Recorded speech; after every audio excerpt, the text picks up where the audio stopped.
Bismillahirrahmanirrahim. Assalamu alaikum dear students. I am Nasser Mahmood, Assistant Professor of Mathematics. आज हम basic mathematics पढ़ेंगे जो आपकी CSS, PMS, PPSC, NTS और दूसरे कम्पिटिटिव एग्ज़ाम्स में इस्तेमाल होती है। और हमारा आज का जो टॉपिक है वो एरिया एंड पेरीमीटर के मुतल्लिक है। तो पहले हम एरिया और पेरीमीटर के फार्मूला देखते हैं। यहाँ पे ये मैं आपको बताना चाहूँगा कि ये सारे क्वेश्चन जो पास्ट पेपर्स में आए हुए हैं ये वो वाले मैं क्वेश्चंस आपको करवा रहा हूँ जो रिपीटेडली आए हुए हैं। तो पहले ज़रा हम एरिया और पेरीमीटर के जो बेसिक फार्मूले हैं इनको एक नज़र देखते हैं। तो यहाँ पे आपने पहले फार्मूला चले पहले देख लेते हैं कि जो एरिया ऑफ स्क्वायर है वो साइड इंटू साइड होता है, फिर perimeter of square 4 into side, ठीक है। एरिया ऑफ जो रेक्टेंगल है वो लेंथ मल्टीप्लाइड बाई विड्थ है। इसके बाद जो पेरीमीटर ऑफ ये दोबारा area of rectangle length multiplied by width, और जो पेरीमीटर है वो 2 इंटू एल प्लस डब्ल्यू यानी लेंथ प्लस विड्थ। उसके बाद आ गया जी area of triangle half base multiplied by height होता है, और जो पेरीमीटर ऑफ ट्राइंगल है वो सम ऑफ 3 साइड्स यानी तीनों साइड्स का जो सम है वो होता है पेरीमीटर ऑफ ट्राइंगल है। अब हम ज़रा क्वेश्चन देखते हैं। क्वेश्चन नंबर 1 ये पहले मैं रीड कर देता हूँ। The area of rectangle is 12 metre square and its length is 3 times of its breadth. What is the perimeter of rectangle जिसका एरिया 12 है, लेंथ 3 times है, ठीक है, ब्रेड्थ के। हम दिया हुआ है एरिया 12 मीटर स्क्वायर, ये दिया हुआ है, ठीक है। हम इसकी जो विड्थ है या ब्रेड्थ है वो x फ़र्ज़ कर लेते हैं, लेकिन उसकी लेंथ वो आपको पता है कि 3 times है, तो ठीक है, ऊपर दिया हुआ है तो ये मैं 3x इसको ले लेता हूँ। तो एरिया 12 मीटर स्क्वायर ये तो दिया हुआ है यानी length multiplied by width equal to 12 यानी 3x into x is equal to 12, ठीक है। इसका मतलब 3x स्क्वायर आपका आ गया जी 12, तो यहाँ से x स्क्वायर की वैल्यू 4 आई। x किसके इक्वल आया जी, ये प्लस माइनस 2, तो टेकिंग x इक्वल टू 2, ठीक है, 2 मीटर, क्योंकि लेंथ जो है वो आपको पता है नेगेटिव नहीं हो सकती, यानी length can not be negative, इसलिए -2 को हमने इग्नोर कर दिया। तो अब उसकी जो विड्थ है वो आपने x ली हुई है यानी w equal to x equal to 2 metre, लेंथ वो आपकी आई 3x यानी 3 multiplied by 2 equal to 6 metre, ठीक है। उसने पेरीमीटर पूछा है, पेरीमीटर ऑफ रेक्टेंगल, ये क्या फार्मूला है, 2 इंटू एल प्लस डब्ल्यू, ये आपका फार्मूला है, यानी 2 इंटू लेंथ आपकी 6 है और विड्थ आपकी ये 2 है, तो ये 6 प्लस 2 8, 8 मल्टीप्लाई बाई 2 ये आपका 16 मीटर। तो ऑप्शन में ज़रा देखें, ये 14, 18, 4 और नन 16 नहीं है, तो आप ऑप्शन डी यानी नन को सर्कल करेंगे। क्वेश्चन नंबर 2 है the diagonal of a square is 4.2 centimeter. The diagonal is another square whose area is doubled that of first square is, यानी पहले स्क्वायर का जो एरिया है वो जिसका डायगोनल 4.2 है, अब डबल कर दिया जाए उसका एरिया, तो जो जिसका स्क्वायर का एरिया डबल किया जाए उसका डायगोनल की लेंथ पूछनी है, वो आपने फाइंड करनी है। ऑप्शन आपको दिए हुए हैं, तो इन ऑप्शन में से आपने किसी एक आंसर को चूज करना है। ठीक है, ये फिर देख लें कि यानी जो एरिया है वो डबल हो तो डायगोनल क्या आएगा, पहले का सिर्फ डायगोनल दिया हुआ है 4.2 सेंटीमीटर। ठीक है, तो ऑप्शन आपने ये देखने कौन से हैं। तो अब हम इसको ज़रा सॉल्व करते हैं कि ये मैंने स्क्वायर आपके सामने बना दिया है, इसकी साइड को हम x फ़र्ज़ कर लेते हैं, उसका डायगोनल ये 4.2 दिया हुआ है,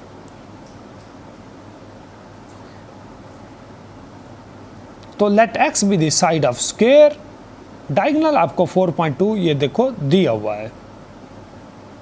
इस स्क्वायर को नाम दे देते हैं ए बी सी डी का हम नाम दे रहे हैं। तो ये पाइथागोरस थ्योरम आपको पता है कि ये hypotenuse square base square plus perpendicular square, ये आपका क्या है जी, पाइथागोरस थ्योरम होता है। ठीक है, तो इसमें ये ए सी आपका डायगोनल है, यानी ये हाइपोटेन्यूज है, तो ये 4.2 का square x square plus x square, ये आया जी 2x स्क्वायर। तो 4.2 दोनों तरफ स्क्वायर रूट ले लिया तो ये स्क्वायर रूट 2x आ जाएगा। ठीक है, दोनों तरफ यानी स्क्वायर रूट लिया तो देर 4.2, तो इसको सॉल्व किया तो x आ गया, स्क्वायर रूट 2 पे आपने नीचे डिवाइड कर दिया, यानी 4.2 ओवर स्क्वायर रूट 2।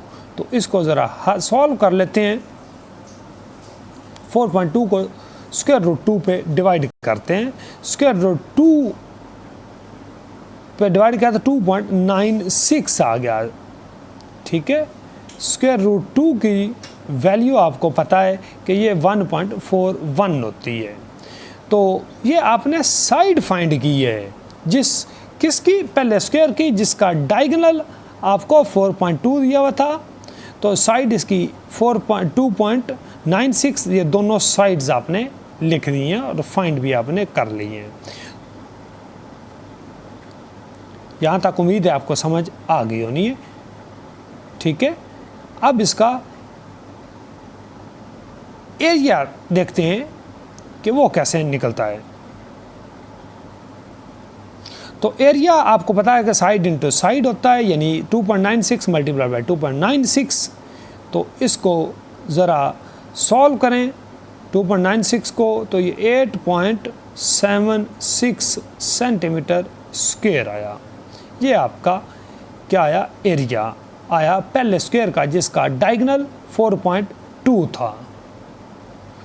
अब according to the condition if area is doubled, तो ये स्क्वायर ज़रा नीचे बड़ा बना दें, ये बड़ा स्क्वायर आपने बना लिया।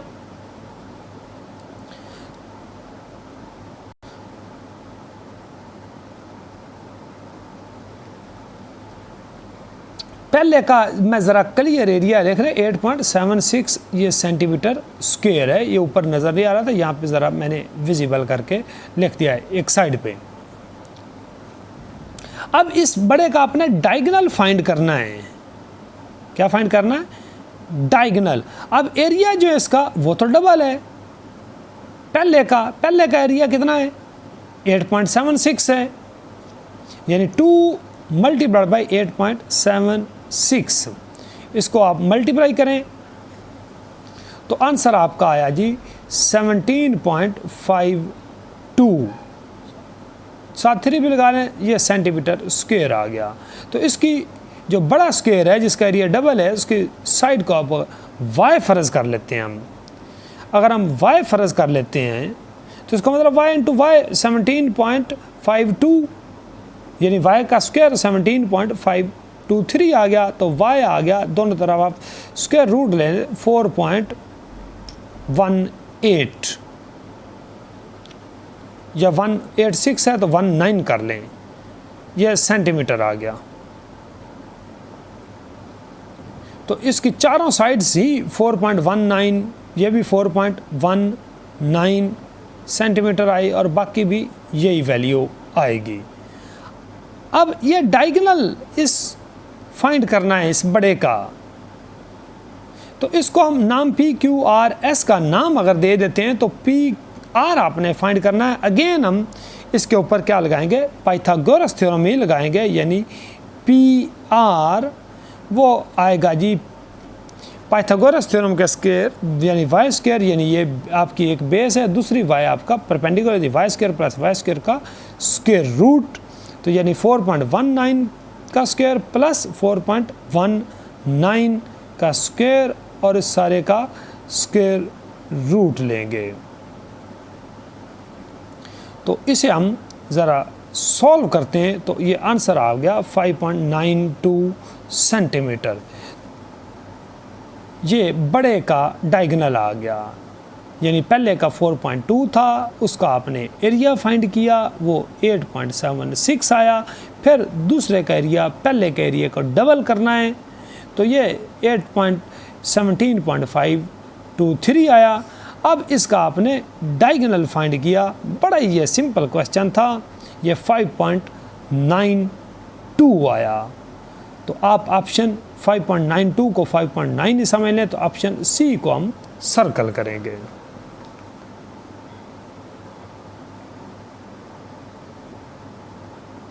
ये बड़ा सिंपल और इंटरेस्टिंग क्वेश्चन था। क्वेश्चन नंबर 3 है, the perimeter of rectangle and square are 160 metre each, यानी पेरीमीटर और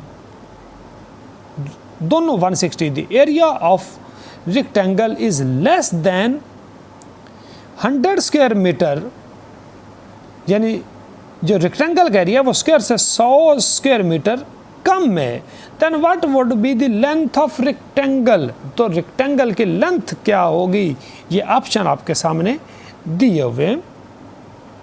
क्या दिया हुआ है कि perimeter of rectangle is equal to perimeter of square, ये इक्वल आपको दिया हुआ है।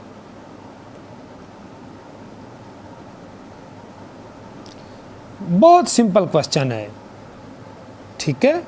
अब हम इसको ज़रा देखें, हम x को फ़र्ज़ कर लेते हैं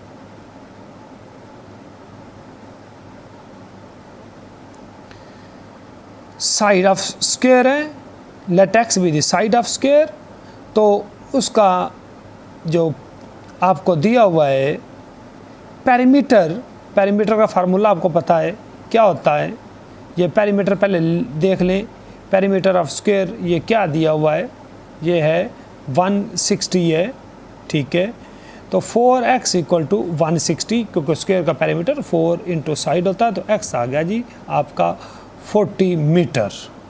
ये आपने स्क्वायर की साइड फाइंड की है, तो एरिया ऑफ स्क्वायर पहले फाइंड कर लेते हैं, वो साइड इंटू साइड यानी x into x 40 multiply by 40 equal to 1600 metre square आ गया। ये स्क्वायर का एरिया है। अब ज़रा क्वेश्चन देख लें, उसमें कंडीशन ये थी कि जो रेक्टेंगल का एरिया है वो स्क्वायर के एरिया से 100 स्क्वायर मीटर कम है। ये 1600, ये तो स्क्वायर का एरिया आपने निकाला ना।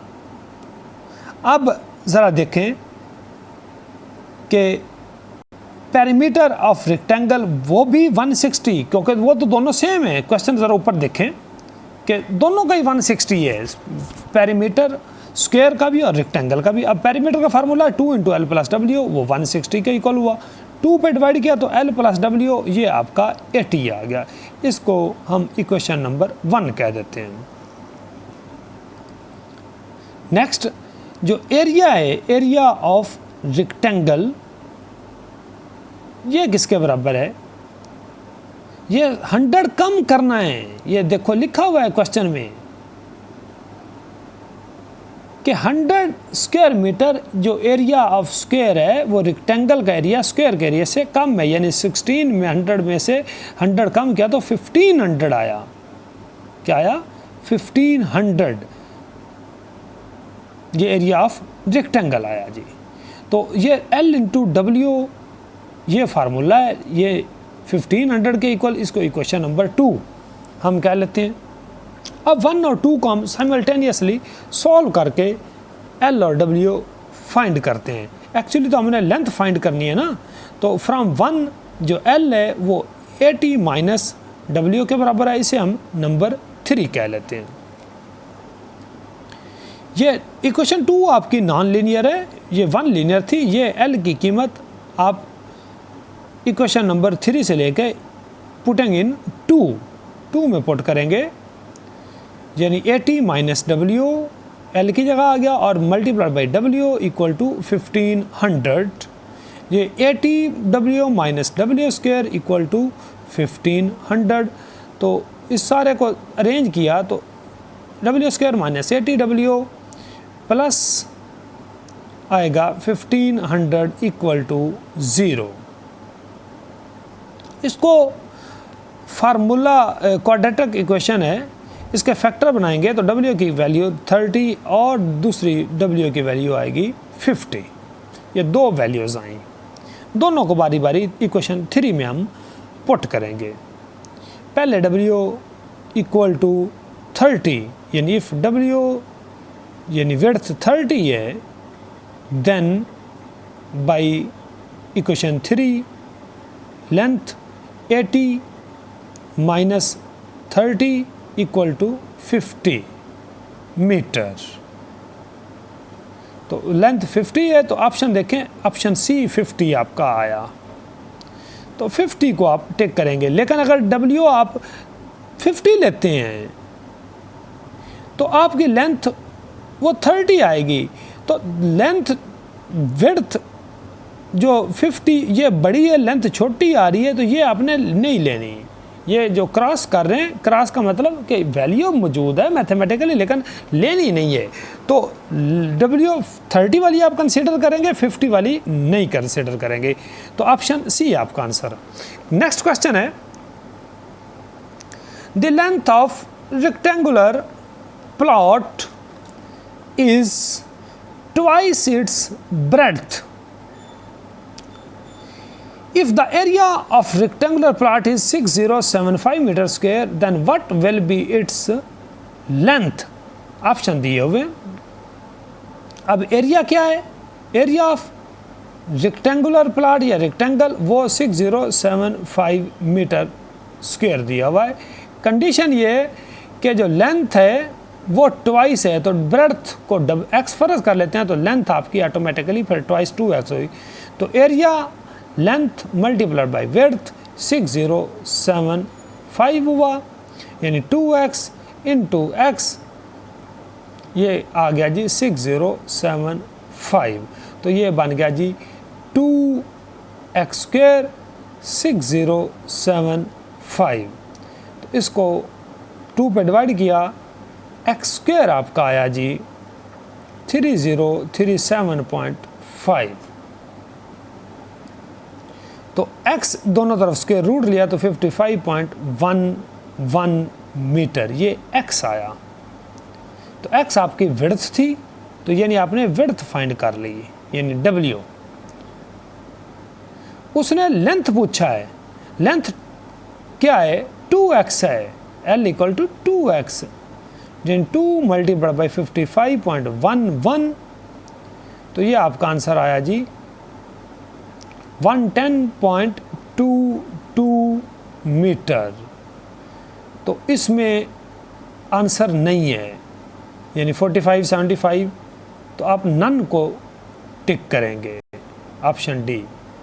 नेक्स्ट क्वेश्चन है आपका, the length of rectangular plot is increased by 25% to keep its area unchanged, width of the plot should be. तो विड्थ क्या करेंगे? यानी लेंथ तो आपने बढ़ाई है, लेकिन एरिया आपने सेम रखना है। तो ऑब्वियसली लेंथ सेम अगर बढ़ाई है तो विड्थ हम कम करेंगे। ये ऑप्शन दिए हुए, हमने कितनी कम करनी है ये आपने सोचना है कि A, B, C या D क्या करेंगे आप। ये ऑप्शन आपके सामने है, ये मैं आपके सामने सॉल्व कर देता हूँ आपको। हम फ़र्ज़ कर लेते हैं कि जो एरिया है वो 100 आप ले लेते हैं, दिया हुआ नहीं है। अब 100 कोई भी यूनिट यानी मीटर स्क्वायर, सेंटीमीटर स्क्वायर यानी 100 स्क्वायर यूनिट, ठीक है। हमें पता है area length multiply by width होता है रेक्टेंगुलर का, यानी L इंटू डब्ल्यू इक्वल टू 100। तो यहाँ पे 100 है तो आपने L को सपोज कर लेते हैं कि लेंथ आपकी 20 है तो विड्थ आपकी 5 होगी। तो 20 को 5 से मल्टीप्लाई करें तो आंसर तो फिर भी 100 ही आता है ना। तो ये सारी वैल्यूज़ हमने सपोज की हैं। कंडीशन के मुताबिक हमने चेक करना कि लेंथ बढ़ाने से विड्थ कम होगी तो कम कितनी होगी। उसने तो वैसे नहीं बताया कितनी कम होगी, लेकिन होनी कम ही है।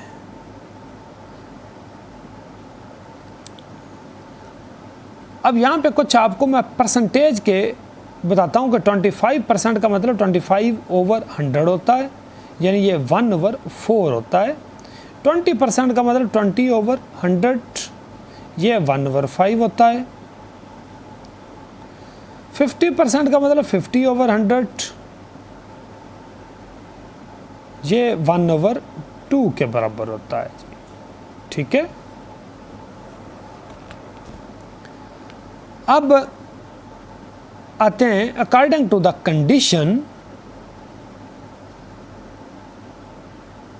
लेंथ आपकी 20 है तो अब आपने 25% इंक्रीज़ करना है, तो उसको मैं L1 कह रहा हूँ, यानी 20L प्लस 25% ऑफ L, यानी 20 प्लस 25% ऑफ 20, ये उसमें इंक्रीज़ कर दिया, यानी 20 प्लस 25 को मतलब 1/4 मल्टीप्लाई बाई 20। तो ये कट के ऊपर 5 आ गया, तो 20 में 5 प्लस किया तो ये आपकी 25 आई जी। ये जो ओरिजिनल लेंथ 20 था उसमें 25% ऐड किया तो अब आपकी लेंथ बढ़ के कितनी होगी जी, 25 होगी। पहले 20 थी, अब 25। अब इसमें कंडीशन ज़रा फिर ज़हन में रख लें कि एरिया अनचेंज्ड, एरिया पहले भी 100 था, अब भी आपने 100 ही रखना है। ये आपकी कंडीशंस हैं।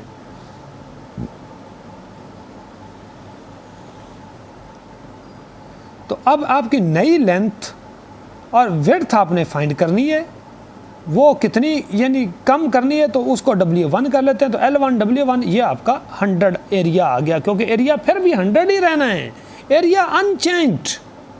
ऊपर स्टेटमेंट फिर देख लें, तो L1 आपका 25 है मल्टीप्लाइड बाई W1, ये 100 आ गया। तो W1 किसका इक्वल आया जी, ये 25 पे डिवाइड किया तो ये 4 आ गया। अब पहले वाली ओरिजिनल आपकी 5 थी विड्थ या ब्रेड्थ, अब आपकी क्या आई W1 ये 4 है, यानी कम होगी, ठीक है। तो डिक्रीज इन ये लेंथ की नहीं होना था, ये विड्थ होना था। डिक्रीज इन लेंथ की जगह आप काइंडली W कर लेना ब्रेड्थ। तो 5 - 4 = 1। तो डिक्रीज परसेंटेज डिक्रीज ये 1/5, क्योंकि ओरिजिनल आपकी 5 थी तो 1/5 का मतलब 20%। तो विड्थ जो है वो आपको 20% कम करनी पड़ेगी। अगर लेंथ आपने 25% बढ़ाई है तो उसकी एरिया सेम रखने के लिए जो उसकी विड्थ है वो आप कितनी कम करेंगे, 20% कम करेंगे।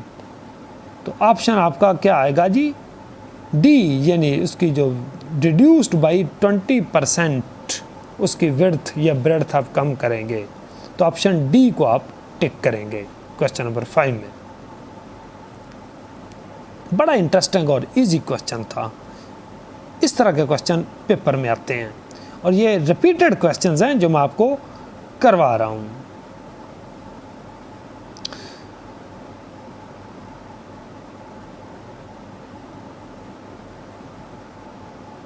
नेक्स्ट ज़रा अच्छा यहाँ पे ना आपने अगर ना समझा तो ट्रिक्स ऑफ MCQs वाली मेरी वीडियो आपने देखनी, उसका लिंक मैं शेयर कर रहा हूँ। नेक्स्ट क्वेश्चन मैं आपको सामने पढ़ रहा हूँ। क्वेश्चन नंबर 6 है, if the length and width of rectangular garden are each increased by 20%, यानी दोनों ही लेंथ भी 20% और विड्थ भी 20%, what would be increase in area of garden.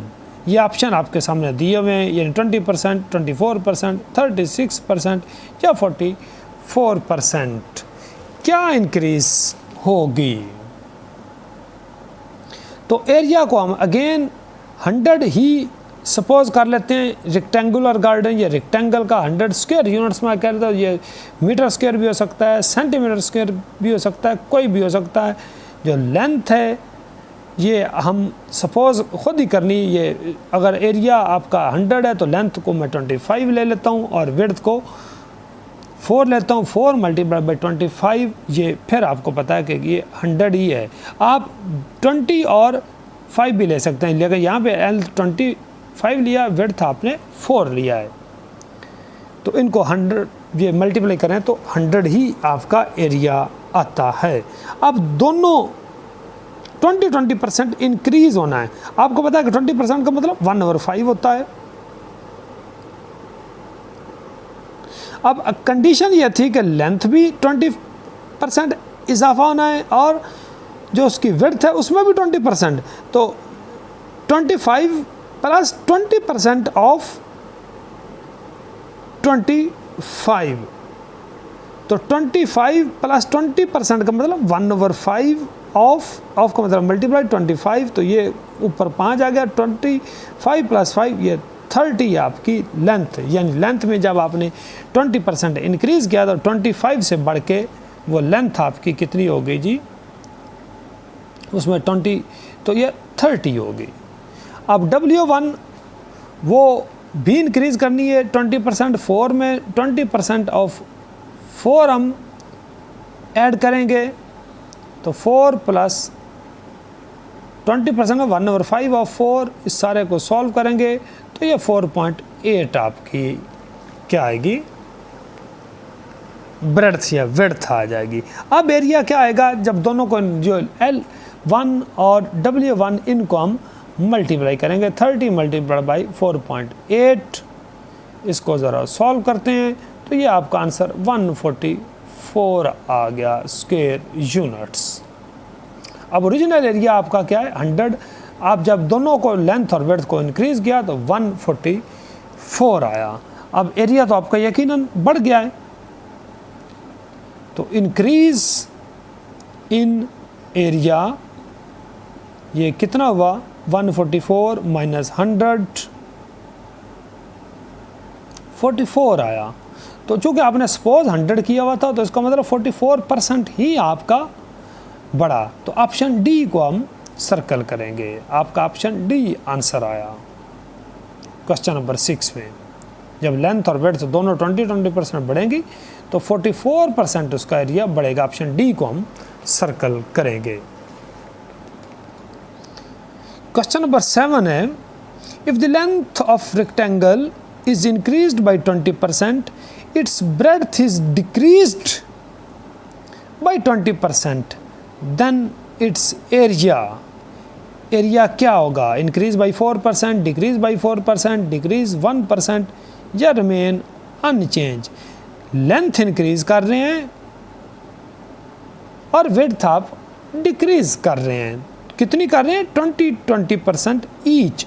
तो ये सॉल्व आपने खुद ही करना है, मैं आपको 2 क्वेश्चन करवा चुका हूँ। इसका ऑप्शन ए आंसर आना है, एरिया जो है फिर उसका 4% कम हो जाएगा, सॉरी बढ़ जाएगा, क्योंकि लेंथ आपने बढ़ाई है, ब्रेड्थ आपने कम की है, तो area 4%।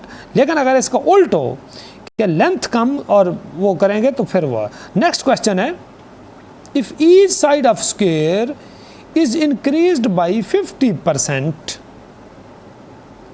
the ratio of the area of resulting square, यानी जब आपने दोनों 50% साइड्स बढ़ा दिए हैं, to the area of given square, यानी जो पहले वाला असल स्क्वायर है और रिजल्टेंट स्क्वायर की रेशो क्या आएगी। ये ऑप्शन आपके सामने है, 5:4 या 9:4 क्या आएगा। तो अब एरिया ऑफ स्क्वायर, ये हम फ़र्ज़ कर लेते हैं 100 है, तो जो स्क्वायर में साइड ऑफ स्क्वायर x फ़र्ज़ कर लेते हैं, तो ये 10 आया जी। ठीक है, let side of square equal to x या 10 इक्वल टू x। अब कंडीशन फिर देख लें, 50-50% बढ़ने हैं। Now according to condition side x1 ये 50% आपने बढ़ाना है, यानी 10 प्लस 50% ऑफ 10, तो 10 का 50% यानी हाफ, यानी ये 5 हो गया, तो ये 15 आ गई। ये स्क्वायर ज़रा देखें अब बड़ा हो गया। अब इसकी साइड्स को x1 15, ये भी x1 15 यूनिट होगा, बाकी भी 15 हुआ। तो रिजल्टिंग स्क्वायर का जो एरिया है वो x1 इंटू x1 15 इंटू 15 225 आ गया जी। अब एरिया ऑफ रिजल्टिंग स्क्वायर और ratio area of original square ये आपने फाइंड करनी थी। रिजल्टिंग का आया 225 और ओरिजिनल का आपका जो एरिया है वो आपका 100 आया। दोनों को 25 पे डिवाइड किया तो 9:4 ये आपका आंसर आया। तो ऑप्शन बी है 9:4। बी को हम सर्कल करेंगे।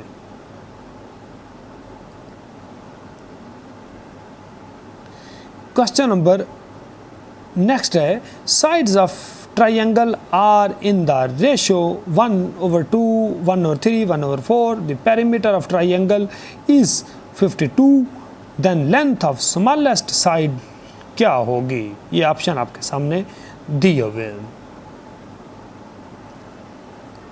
तो 1/2 रेशो 1/3 रेशो 1/4, इनका एलसीएम क्या है 12 से मल्टीप्लाई किया तो 1/2 को किया तो 6 आ गया, 1/3 को 12 से मल्टीप्लाई किया तो ये 4 आ गया, 1/4 को 12 से किया तो ये 3 आ गया। x आप सपोज कर लें तो sides of triangle are 6x 4x and 3x।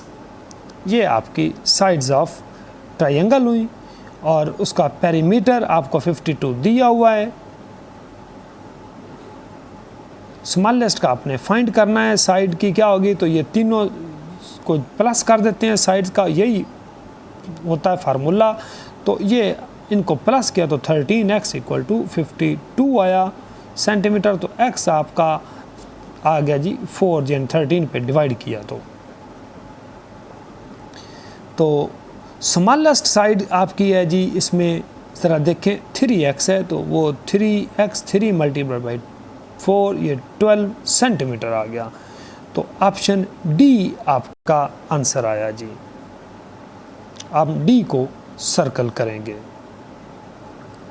Question number 10 है, the height of triangle is decreased by 40% and its base is increased by 40%। Height कम और बेस बढ़ा रहे हैं, then what will affect on its area. तो area इसका 16% decrease हो जाएगा। इसे भी आपने सॉल्व खुद करना है, ठीक है। अब यहाँ पे मैं आपको डियर स्टूडेंट्स बताना चाहता हूँ कि ये CSS PMS की आप YouTube के कोई भी वीडियो देखेंगे तो इस तरह की वीडियो इतनी डिटेल्ड जिसमें एरिया और पेरीमीटर को डिस्कस किया गया हो आपको शायद नहीं मिलेगी। आपको ये अगर मेरी वीडियो अच्छी लगी है तो काइंडली चैनल को सब्सक्राइब ज़रूर करना और इसको अपने दोस्तों तक भी और कमेंट भी करना। Thank you ji.